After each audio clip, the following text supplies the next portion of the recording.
안녕하세요. 김기사의 전기 내비게이션의 김명진입니다. 지난 시간에 우리는 일반용, 산업용 전기요금 계산을 위해 꼭 알아두어야 될 계약 전력에 대한 이야기를 해보았습니다. 이번 시간에 우리는 전기 안전을 위한 가장 기본적인 장치인 접지에 대한 이야기를 해보겠습니다. 그럼 강의를 시작하도록 하겠습니다.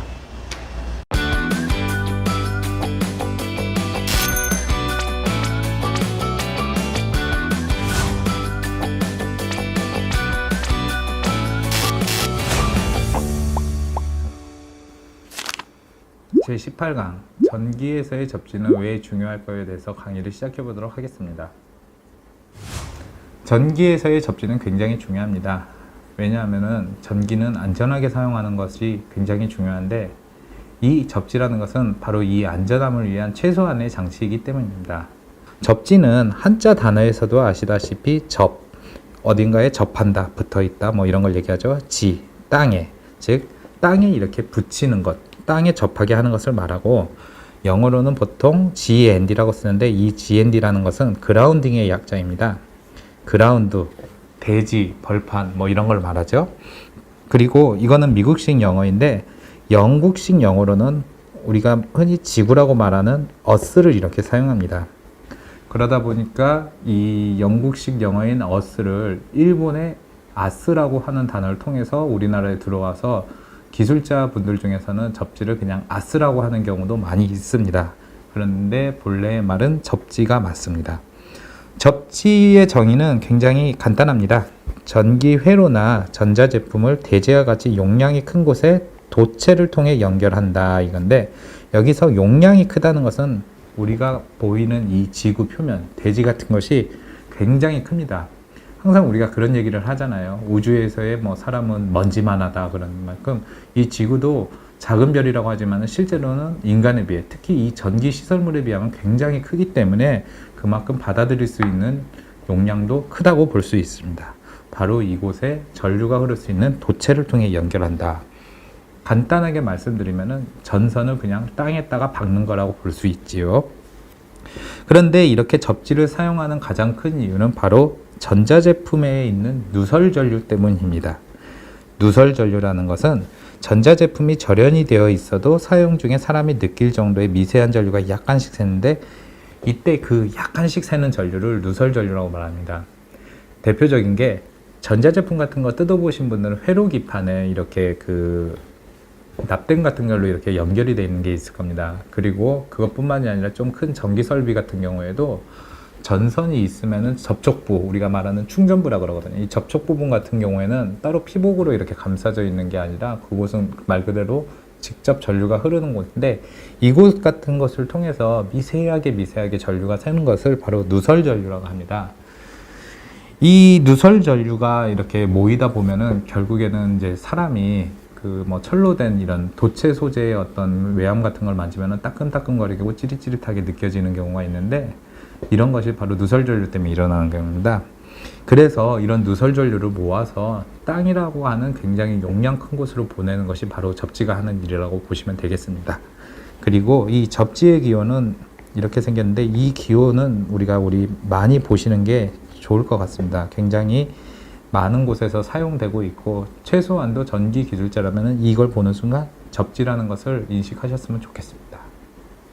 이렇게 중요한 접지가 모든 전자제품마다 다 있는 게 아니고, 그리고 모든 전기 현장에서도 다 돼 있는 게 아닙니다. 그러다 보니까 접지를 확인해야 될 필요성이 있는데요. 먼저 전자제품 같은 경우에도 접지가 되어 있는 전자제품과 되어 있지 않는 전자제품이 있습니다. 이걸 간단하게 확인할 수 있는 방법으로 바로 플러그를 보시면 되는데요. 플러그에 보시면은 우리가 꽂을 수 있게 되어 있는 부분, 이 부분을 칼날이라고 하는데, 칼날 외에 이렇게 가운데 부분에 금속으로 이렇게 뭔가 갈라져서 이렇게 있다, 그러면은 바로 이곳이 접지 단자가 있습니다. 이 접지 단자가 있다는 것은 이 전자제품도 접지선이 있다는 것을 말하고요. 반면에 접지가 없는 경우에는 이곳에 아무것도 없거나 아니면은 그냥 이 칼날만 되어 있는 상태로, 대표적인 게 우리가 사용하는 스마트폰 충전하는 어댑터 같은 경우에도 따로 접지가 안 되어 있습니다. 그리고 내 집에 접지가 되어 있나 안 되어 있나 확인하기 위해서는 콘센트를 보면 되는데, 콘센트를 자세히 보시면은 이 칼날이 들어가는 구멍 외에 이곳에 금속핀 같이 되어 있는 것, 고리 같이 되어 있는데 이게 이제 플러그를 꽉 잡아주는 역할을 하는 것 뿐만 아니라 바로 이곳을 통해서 플러그의 접지 단자, 콘센트의 접지 단자가 서로 접촉을 해 접지 효과를 갖게 됩니다. 그런데 중요한 것은 이렇게 접지 콘센트를 설치했더라도 무조건 접지가 되어 있지 않는 경우가 있습니다. 바로 건물 자체 내에 접지가 안 돼 있는 경우에는 이렇게 접지형 콘센트를 달았다 하더라도 접지 효과를 기대할 수가 없는데요. 이럴 때는 우리가 분전함을 먼저 살펴보면은 이와 같이 녹색선이 아닌 경우에도 간혹가다 있습니다. 이렇게 접지 단자가 되어 있고 이곳에서 바로 건물 밖으로 이 접지선을 이렇게 빼서 되어 있는 경우에는 거의 됐습니다. 그게 아니라면은 콘센트를 이렇게 그 드라이버를 통해서 풀러보면은 전선에 접지선이 물려있나 안 물려있나 이걸 통해서도 확인할 수 있고요. 가장 확실한 방법은 직접 접지 저항을 측정하는 겁니다. 접지 저항이 제대로 나온다면은 접지가 되어 있는 거고, 안 나온다 그러면은 접지가 안 되어 있거나 혹은 접지선이 있더라도 중간에 어디서 단선이 됐거나 해서 접지 효과를 얻을 수 없는 건데, 그에 대해서는 뒤에서 자세히 설명해 보겠습니다. 그리고 이번에 이제 한국전기설비규정에서 좀 접지선에 대해서도 용어를 두 개로 나눴는데 보호도체와 접지도체라는 이야기를 했습니다. 여기서 자세히 보시면은 보호도체라는 거는 전자제품으로부터 분전함이나 아니면 이런 접지단자까지 연결하는 선, 즉 우리가 콘센트 같은 데에 있는 그 접지선을 바로 보호도체라고 합니다. 그리고 분전함이나 이런 접지단자에서 그 건물의 접지봉 혹은 철골 같이 직접 이렇게 접지를 연결하는 것을 접지도체라고 이렇게 달리 불리는데, 이 두 가지 용어는 전기 규정에서도 굉장히 많이 다루기 때문에 보호도체와 접지도체의 차이점 같은 거는 우리가 알아두셨으면 좋겠습니다. 등전이 본딩이라는 단어도 이번 한국전기설비규정에서 굉장히 강조된 내용 중에 하나이고, 또 직접 전기공사를 시공하는 분들 그리고 전기기술자분들도 알아야 되는데, 등전이 본딩이라는 단어가 처음에는 굉장히 좀 어렵게 느껴질 수도 있습니다. 그래도 그럴 만한 게 한자어와 영어가 같이 섞여 있는데 하나씩 풀어보면은, 앞서 우리가 이제 전압이라는 단어, 제 강의의 첫 번째 강의에서 전압에서도 전기 위치 에너지의 차이, 전위차라는 얘기를 했는데, 이 전기 위치 에너지 자체가 전압과 같습니다. 이 전위를 같을 등을 쓰죠. 같게 해준다. 즉 전압을 같게 해주고, 본딩, 우리가 이제 뭔가 붙일 때 쓰는 접착제를 본드라고 하잖아요. 그 본드와 같이 뭔가 붙여지는 것, 즉 같은 전압을 위해서 뭔가 붙여주는 것이 바로 등전이 본딩이라고 합니다. 이게 무슨 이야기냐면요, 우리가 이제 건물 같은 것을 보면은 여기 위에 해당하는 곳과 그리고 뭐 철골에 해당하는 곳 그리고 뭐 콘센트 뭐 여기저기가 다 조금씩 전위가, 즉 전압이 달라요. 물론 굉장히 작은 전압이라서 우리가 뭐 찌릿찌릿 감전을 느끼거나 이러지는 않겠지만은, 이렇게 전위가 여기저기 다른데 이것을 모두 평등하게 만들어준다 그러면은 어떤 일이 있을까요? 전위가 있으니까 전류가 흐르는 건데, 그렇게 전류가 흐르는 현상이 없어지겠지요. 물도 높은 곳에서 낮은 곳을 흐르는데 평평한 지명에서는 물이 흐르지 않는 것과 마찬가지로 전류 역시도 전위가 같다면 흐르지 않게 됩니다. 그래서 이 건물의 철골이나 아니면 콘센트 아니면 접지, 이 모든 것을 전부 다 똑같은 전위로 만들어주는 게 바로 등전이 본딩인데요. 여기에 이미지를 보시면 좀 이해하실 수가 있겠습니다. 여기 보면은 뭐 각종 이렇게 메탈, 즉 철로 된 소재의 파이프 같은 게 있으면은 이런 것과 그리고 이 분전함에 있는 접지 단자와 모든 것을 다 전기적으로 접속을 해야 됩니다. 여기서 이제 전기적으로 접속을 한다는 것은 전류가 원활하게 흐를 수 있게 직접 뭐 전선으로 연결하거나 아니면은 이 등전이 점퍼라고 하는 것을 이용해 갖고 연결을 하는 겁니다. 좀 다른 용어지만은 기계적인 접속이라는 용어도 종종 나오는데, 이거는 우리가 쉽게 말하면은 그 용접같이 어떤 물리적으로 접촉을 하는 것을 말하고요. 전기적인 접속은 이런 물리적인 접촉 외에 직접 전류가 흐를 수 있게, 즉 용접이 아니더라도 등전이 점퍼 같은 걸 이용해서 연결하거나 이런 방식으로 연결을 하는 것을 전기적인 접속이라 합니다. 그래서 건물 전체에 어떤 이 전류가 흐를 수 있는 곳에 모두 전위를 비슷하게 해서 최대한 전류가 흐르지 않게 하는 겁니다. 그렇다 해서 직접 전기를 사용하는 전선에다가는 등전이 본딩을 해서는 절대 안 되겠지요. 그래서 그 이제 지하 주차장 같은 데서 많이 볼 수 있는 그 전기 시설물 중에 그 케이블 트레이라고 있습니다. 위에 보면 이렇게 사다리 같이 되어 있는 건데, 여기에도 우리가 이제 그 등전이 본딩을 하는데, 이때 바로 이용하는 것이 바로 이런 본딩 점퍼, 이런 것을 연결을 해서 이런 누설 전류 같은 것을 최대한 흐르지 않게 억제하는 것을 합니다. 그래서 전기 공사를 할 때도 이런 것도 생각을 하셔가지고 하시는 것이 맞습니다. 접지선의 굵기를 산정하는 것, 이것도 그 한국 전기 설비 규정에 의해서 조금 바뀌게 되었습니다. 예전에는 좀 간단했습니다. 접지선의 굵기를 구할 때 단순하게 0.0496에다가 전격 전류라는 것을 곱하는 값에서 그 전선의 값을 산정했는데, 여기에서 말하는 그 전격 전류라는 게 분전압을 보시면은 여기 이제 가운데 가장 크게 있는 메인 차단기 있지 않습니까? 메인 차단기의 용량, 즉 전격 전류를 단순히 0.0496에서 곱한 값에서 그보다 이제 더 높은 값에 해당하는 전선의 규격을 선정하면 됐는데, 한국전기설비 규정에 의해서 이런 것이 바뀌게 되고 조금 복잡해지게 됐습니다. 먼저 우리가 이제 그 전압선, 즉 상선이라고 하는 것의 굵기가 16 스퀘어 이하냐, 16 스퀘어를 초과하고 35 스퀘어 이하냐, 35 스퀘어를 초과하냐에 따라서 이렇게 그 또 경우의 수가 생겼는데요. 먼저 이제 전압선과 접지선의 재질이 같냐 다르냐에 대해서도 조금씩 다르게 됩니다. 뭐 접지선과 전압선이 같은 이 비닐 피복으로 되어 있는 경우에는 바로 이렇게 그 16 스퀘어 이하면은 그대로 써도 되고, 16 스퀘어를 초과하면서 35 스퀘어 이하이면은 16 스퀘어를 사용하고, 35 스퀘어를 초과하면은 그 전압선의 절반에 해당하는 그 단면적을 이렇게 접지선으로 선정하면 됩니다. 그런데 이제 접지선과 전압선이 서로 재질이 다른 경우가 있어요. 이럴 경우에는 조금 복잡하게 그 초기 온도와 최종 온도에 따라 정해지는 계수가 이게 이제 쫙 표로 있는데, 여기에 이제 분자와 분모를 이렇게 곱해 가지고 다시 한번 이렇게 계산을 하게 되어 있습니다. 그리고 또 차당 시간이 5초 이하의 어떤 그 차단기 같은 경우에 달려 있는 경우, 웬만한 뭐 우리가 말하는 배선 차단기나 누전 차단기 같은 경우에도 이런 거에 해당하겠죠. 이런 거 같은 경우에도 접지선의 단면적을 구할 때 이 고장 전류라는 것이 있습니다. 이 고장 전류라는 것이 이게 전기가 사고 났을 때 흐르는 전류, 굉장히 큰 전류를 말하거든요. 보통 이제 단락 전류라고도 많이 합니다. 단락 사고로 인해서 대전류가 흐르게 되니까 고장 전류, 그리고 보호 장치의 동작 시간, 즉 전기 사고가 났을 때 얼마 만에 전류를 차단하는지 이 초 단위를 이렇게 대입을 하고, 그리고 이 K 역시 계수입니다. 접지선이나 절연, 기타 부위의 재질이 초기 온도나 최종 온도에 따라서 정해지는 계수. 이거는 이제 고정된 값, 상수로 있는 거고, 이 관련된 표가 이렇습니다. 여기에 해당하는 값을 분모로 이렇게 대입을 해가지고 접지선을 이렇게 굵기를 구합니다. 그래서 예전같이 직관적으로 구할 수 있는 게 아니라 좀 전압선과 접지선의 어떤 재질 이런 것도 좀 계산을 해봐야 되겠고, 그리고 또 그 보호 장치가 5초 이내 작동한다면 이런 것도 한번 고안을 해서 계산을 해야 됩니다.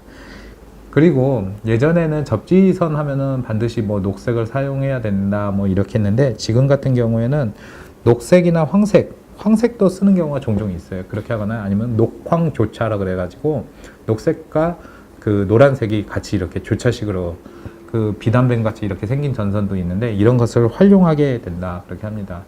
물론 이거는 강제적인 건 아니지만은 이것을 따르는 게 좋은 게, 공사를 나만 한다고 해서 내가 아는 게 아니라 나중에 누군가 와서 어떤 수리 같은 거나 보수를 할 때 혼돈을 제기할 수 있기 때문에 이 규정은 지켜주는 게 굉장히 중요합니다.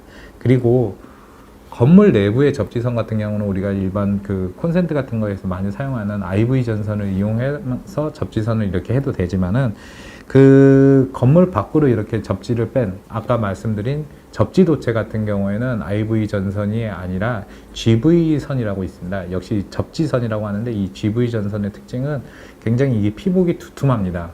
그게 외부 충격이나 아니면 습기 이런 걸로부터 그 도체를 보호하기 위해서 특별히 이렇게 피복이 두툼한데, 이런 GV 전선을 이용하는 게 좋습니다. 그리고 이 접지선을 땅에 이렇게 이제 묻다 보면은 결국 건물 밖으로 나올 때 이 접지선을 이렇게 끊어 이렇게 지는 경우가 있거든요. 이게 자기가 원치 않더라도 이제 누군가 뭐 그 구리를 팔아서 좀 어떻게 해보겠다 하는 생각에, 그래서 전선광 같은 걸로 이 접지선을 보이지 않게 그리고 외부로부터 한 번 더 보호를 해주는 것이 좋습니다. 접지선이 이렇게 건물 밖으로 나온다, 그렇다 해서 접지가 완성되는 게 아니라 결국 용량이 큰 대지로 연결하는 것이 중요하죠. 바로 이 역할을 하는 것이 접지봉입니다. 물론 이제 접지봉 외에도 접지망을 쓰는 경우도 있고 뭐 다른 방법으로 접지를 하는 경우인데, 가장 대중적이면서도 손쉽게 할 수 있는 게 바로 접지봉인데요. 이 접지봉의 생김새는 이렇게 생겼습니다. 그리고 이게 길이가 생각보다 길어요. 한 90cm 이상인데, 제가 이제 시공할 때 보니까 대략 한 1m 정도 되는 접지봉들이 많더라고요. 이 녀석을 이렇게 그 땅에다 대고 망지 같은 걸로 위를 땅땅땅땅 두드려 가지고 땅에 깊게 묻어주는데, 그 깊이가 최소한 70cm 이상 이렇게 묻어주고, 묻으면 이제 윗부분이 이렇게 올라오게 되면 여기에다가 이제 접지도체, 접지선을 이렇게 연결을 해줘 가지고 이렇게 최종적으로 마무리를 짓는 게 맞지요. 근데 이제 이렇게 접지봉 같은 경우는 보통 이제 그 땅이 흙이나 이렇게 묻으면 좀 쉽고 그 좀 효과도 잘 볼 수 있는데, 콘크리트 같은 경우는 굉장히 어려울 때가 있어요. 특히 이제 도시 같은 경우에는 접지봉을 묻기 위해서는 따로 땅을 이렇게 굴삭을 하거나 이런 경우가 있는데, 만약에 이 건물이 철골로 지어진 건물이라면은 그 철골에다가도 접지를 연결하는 방법도 있습니다. 왜냐하면 그 건축물의 기초 공사를 할 때 철골 자체를 이미 지면에 딱 붙여가지고 그 자체로도 접지의 효과를 기대할 수 있거든요. 이런 것은 이제 일반 뭐 주택 같은 데라기보다는 굉장히 큰 건축물들, 빌딩 같은 데에서는 실제로 이런 식으로 접지를 하는 경우가 있고, 마찬가지로 이 철골 자체도 등전이 본딩을 해서 전체적으로 전압을 고르게 이렇게 만들어준 것도 필요합니다. 그리고 뭐 철골도 없고 그렇다 해서 땅도 이렇게 흙같이 무른 것도 아니라서 접지가 곤란한데, 이게 어느 부분만 특별히 접지를 해야겠다 싶으면은 이제 간이 접지 형식으로 인해서 수도관에 이렇게 연결하는 경우가 있습니다. 왜냐하면 이제 수도관이 철로 되어 있거나 이제 동파이프라면은 그 자체로도 누설전류를 흘려 보낼 수 있기 때문에 활용하고, 또 이 수도관 자체도 땅 속으로 이렇게 지나가지 않습니까? 그래서 이곳에 접지선을 연결하면 접지 효과를 거둘 수 있는데, 이게 모든 수도관에서 다 그런 효과를 거둘 수 있는 게 아니라 비교적 오래된 주택에서는 가능합니다. 뭐 우리가 이제 오래된 아파트에 녹물이 나온다, 이런 것이 바로 이 수도관이 부식이 돼서 녹물이 나오는데, 녹물이 나오지 않는 1996년 이후에 지어진 아파트 같은 경우에는 이 철골이 아닌 뭐 PVC관을 이용해서 상수도관을 놓기 때문에 따로 이렇게 이제 접지선을 물린다 하더라도 접지 효과를 전혀 기대할 수가 없습니다. 그렇기 때문에 이 수도관 같은 경우를 이용해서 접지하는 방법도 있고, 뭐 예전에는 이제 도시가스관을 이용해서 이렇게 접지를 하는 경우도 있었다고 해요. 그리고 실제로도 이제 뭐 자기 편의상 그렇게 하시는 분들이 있는데, 실제로 이렇게 하는 게 굉장히 위험한 게, 결국에는 이 누설 전류로 인해서 이 파이프 자체가 조금씩 부식이 되는데, 이 부식으로 인해서 가스가 새는 경우가 있을 수 있고, 여기에다가 이제 전류와 부딪혀서 단락사고가 나면 대형 폭발 사고를 일을 수 있기 때문에 가스 간의 접지를 하는 것은 현재는 금지가 되어 있습니다. 그래서 예전에는 그렇게 접지를 했다 하더라도 지금은 그렇게 해서는 안 된다는 것을 알아두셨으면 좋겠습니다. 접지가 얼마나 잘 되어 있냐, 이게 우리가 육안으로 확인하는 것은 사실상 거의 불가능하죠. 실제로 이 접지가 잘 되어 있냐 안 되어 있냐의 기준은 바로 이 접지 저항이라는 것을 통해서 알 수가 있습니다. 저항이라는 것은 전류가 흐르는 것을 방해한다고 했는데, 접지 저항이라는 건 결국 땅 속으로 이렇게 가고자 하는 그 누설 전류가 얼마나 방해 물질이 많냐 적냐를 통해서 알 수 있습니다. 당연하지만 누설 전류는 땅으로 잘 보내야죠. 즉 접지 저항값은 낮을수록 접지가 잘 되어 있는 거라고 볼 수 있습니다. 그래서 접지 저항을 측정하는 방법은 접지 저항계를 이용하면 됩니다. 간혹가다 이제 뭐 그 테스터기 같은 걸 이용해서 뭐 전압을 재보고 이래서 접지가 잘 돼 있냐 안 돼 있냐 파악하는 경우도 있습니다. 실제로 그 접지의 전압을 쟀을 때 전압이 굉장히 낮게 나오면은 접지가 잘 된 거라고 파악은 할 수는 있지만은, 이거는 이제 언제까지나 이제 정식으로 이렇게 접지 저항을 재는 게 아니고, 정확하게 접지를 알고 싶으면 접지 저항계를 통해서 재는 게 맞고요. 그리고 실제로 우리 이제 전기공사 업체 같은 경우는 사용전 검사 같은 걸 할 때 그 접지 저항을 한국전기안전공사 같은 데서 이렇게 측정을 할 때도 많이 이렇게 접지 저항 값을 보고 합부를 결정하는데, 이때 이용하는 방법이 간이 접지 저항을 하는 방법입니다.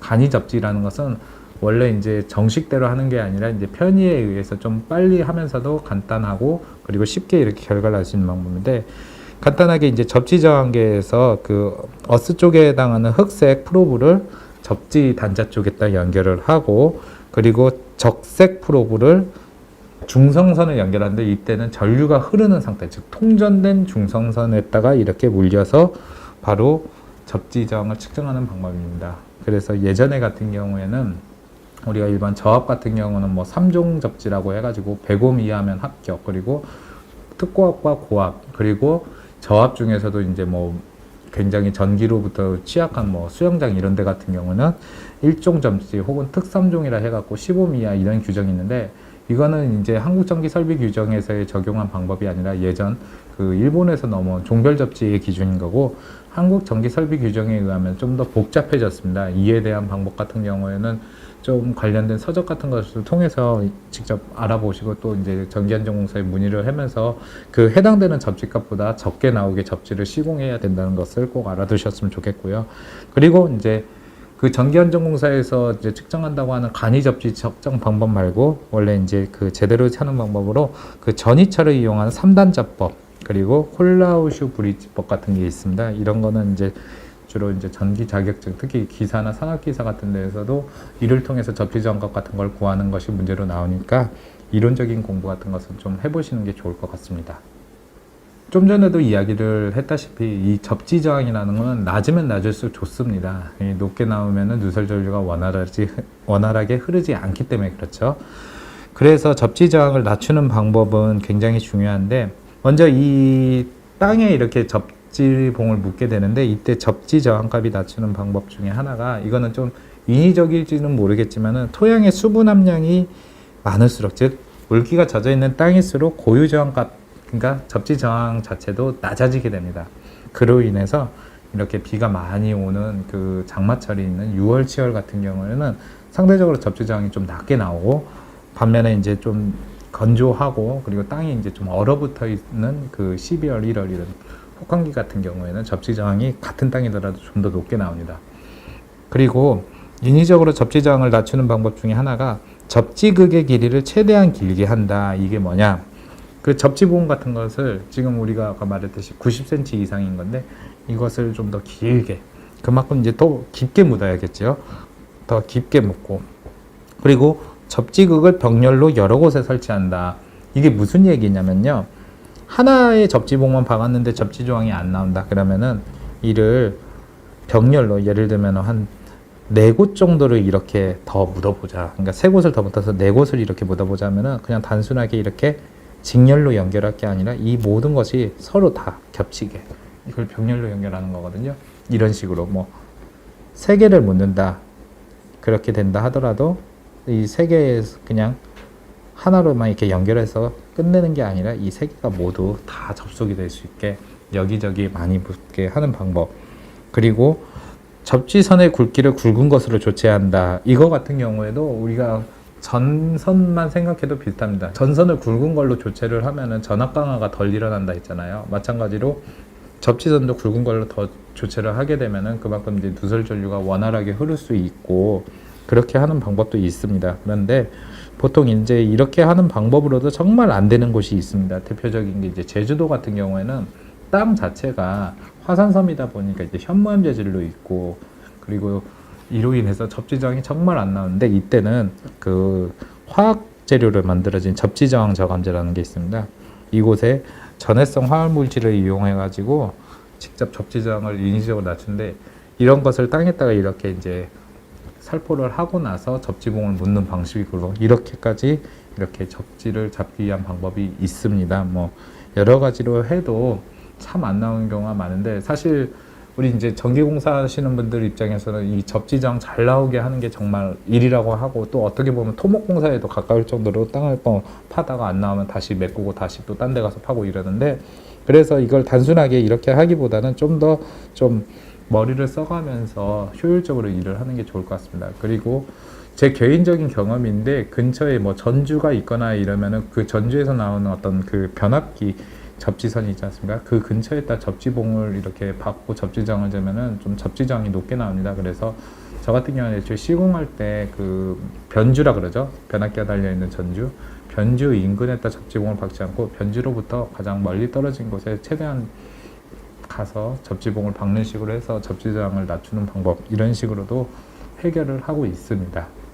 접지에 대한 것은 이제 이론적인 것도 간단하고 뭐 실무적인 것도 크게 어려울 것은 없지만은 굉장히 중요하고, 이 원리가 무엇이고 또 접지 저항을 낮추는 방법 같은 경우는 실무에서도 중요하기 때문에 우리가 좀 이런 걸 자세히 알아보는 것도 중요하다고 생각합니다. 이번 시간에 우리는 전기 안전을 위한 가장 기본적인 장치인 접지에 대한 이야기를 해보았습니다. 다음 강의에서는 전기를 사용하는 곳에서는 꼭 볼 수 있는 분전반에 대한 이야기를 해보겠습니다. 그럼 다음 강의에서 뵙겠습니다.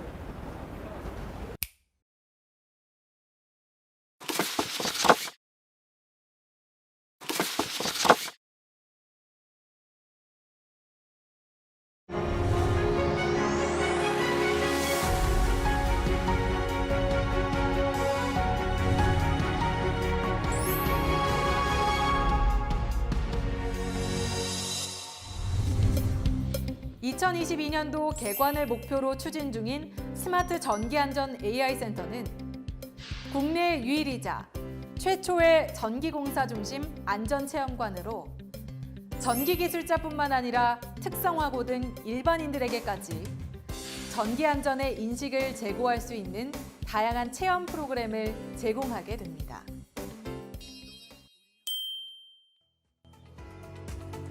생명처럼 소중한 안전의 가치를 바탕으로 전기공사인의 삶과 함께해온 한국전기공사협회 안전기술원은 현장에 한 번 더, 기업과 한 발 더, 현장 중심의 사고와 기업의 눈높이로 늘 가까이에 있겠습니다. 당신의 안전이 우리의 우선순위입니다.